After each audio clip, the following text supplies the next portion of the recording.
The Game of Life and How to Play It by Florence Scovel Shinn. Chapter 3. The Power of the Word. By thy words thou shalt be justified, and by thy words thou shalt be condemned. A person knowing the power of the word becomes very careful of his conversation. He is only to watch the reaction of his words to know that they do not return void. Through his spoken word, man is continually making laws for himself. I knew a man who said, "I always miss a car. It invariably pulls out just as I arrive." His daughter said, "I always catch a car. It's sure to come just as I get there." This occurred for years. Each had made a separate law for himself, one of failure, one of success. This is the psychology of superstitions. The horseshoe or a rabbit's foot contains no power, but man's spoken word and belief that it will bring him good luck creates expectancy in the subconscious mind and attracts a lucky situation.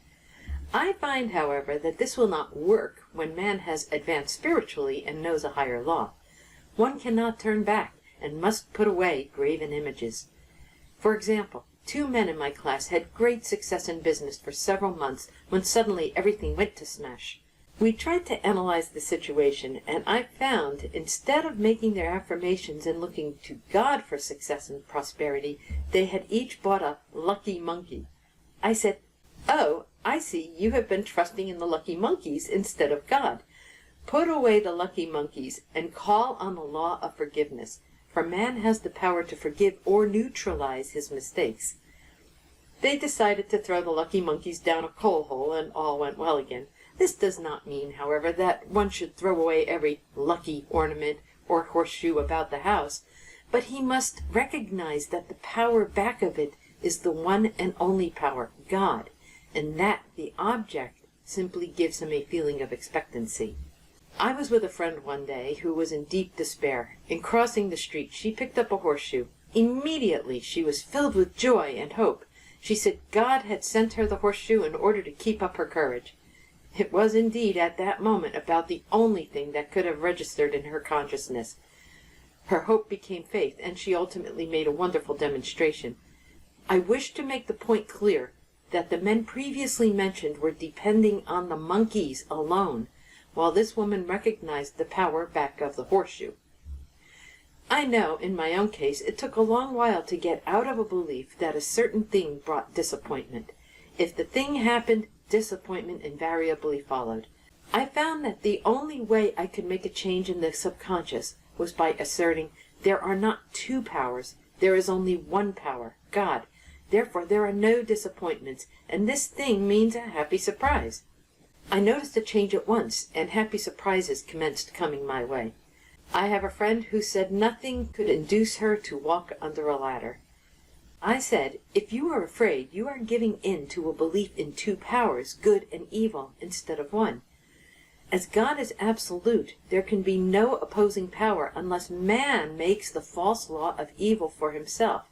To show you believe in only one power, God, and that there is no power or reality in evil, walk under the next ladder you see. Soon after, she went to her bank. She wished to open her box in the safety deposit vault, and there stood a ladder on her pathway.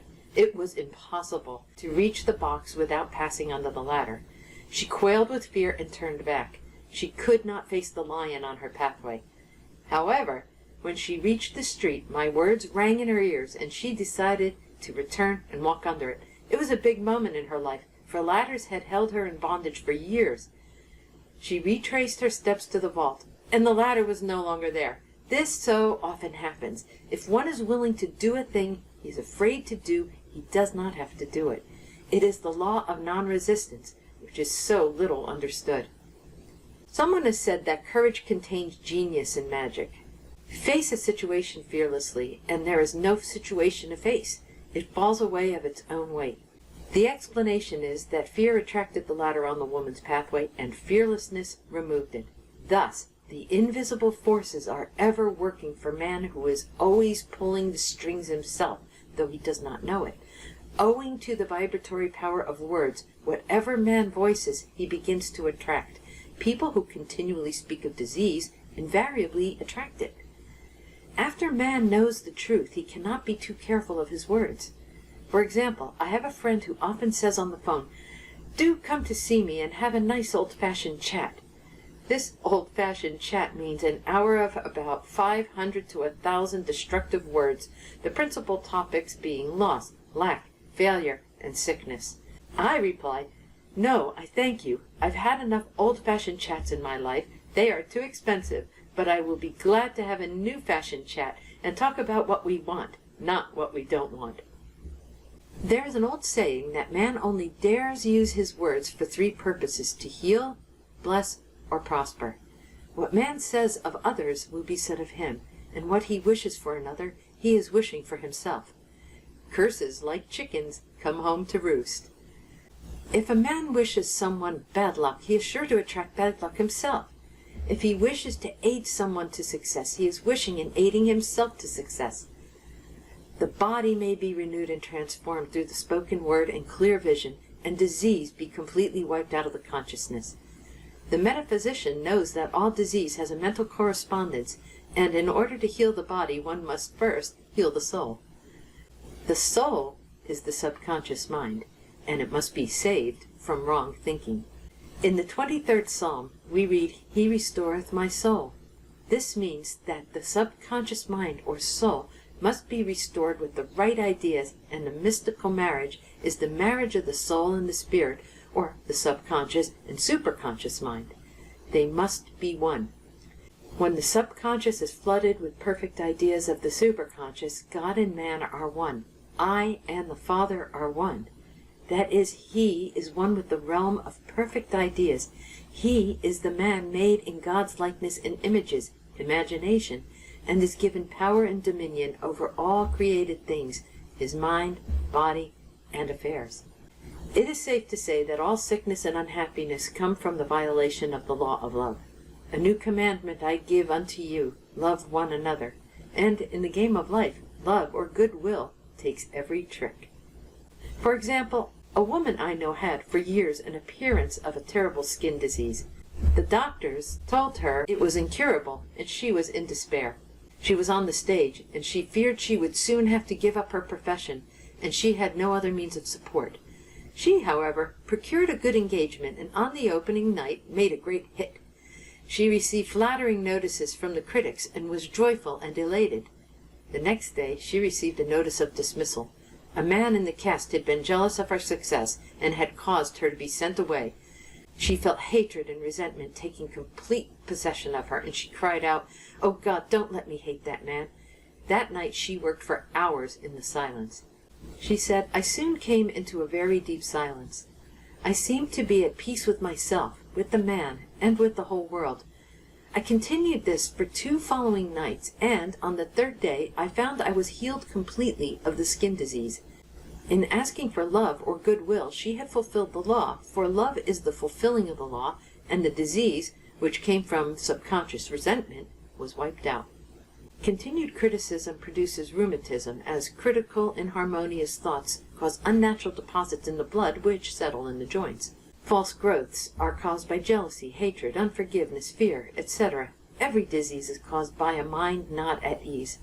I said once in my class, "There is no use asking anyone, 'What is the matter with you?' We might just as well as say, 'Who is the matter with you?' Unforgiveness is the most prolific cause of disease. It will harden arteries or liver and affect the eyesight. In its train are endless ills. I called on a woman one day who said she was ill from having eaten a poisoned oyster. I replied, "Oh no, the oyster was harmless. You poisoned the oyster. Who's the matter with you?" She answered, "Oh, about 19 people." She had quarreled with 19 people and had become so inharmonious that she attracted the wrong oyster. Any inharmony on the external indicates there is mental inharmony. As the within, so the without. Man's only enemies are within himself, and a man's foes shall be they of his own household. Personality is one of the last enemies to be overcome, as this planet is taking its initiation in love. It was Christ's message, peace on earth, goodwill towards man. The enlightened man, therefore, endeavors to perfect himself upon his neighbor. His work is with himself, to send out goodwill and blessings to every man, and the marvelous thing is that if one blesses a man, he has no power to harm him.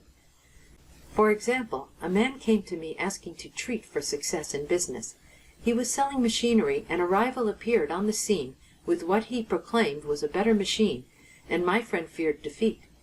I said, first of all, we must wipe out all fear and know that God protects your interests, and that the divine idea must come out of the situation. That is, the right machine will be sold by the right man to the right man. And, I added, don't hold one critical thought towards that man. Bless him all day, and be willing not to sell your machine if it isn't the divine idea. So he went to the meeting, fearless and non-resistant, and blessing the other man. He said the outcome was very remarkable. The other man's machine refused to work, and he sold his without the slightest difficulty. But I say unto you, love your enemies, bless them that curse you, do good to them that hate you, and pray for them which despitefully use you and persecute you. Goodwill produces a great aura of protection about the one who sends it, and no weapon that is formed against him shall prosper.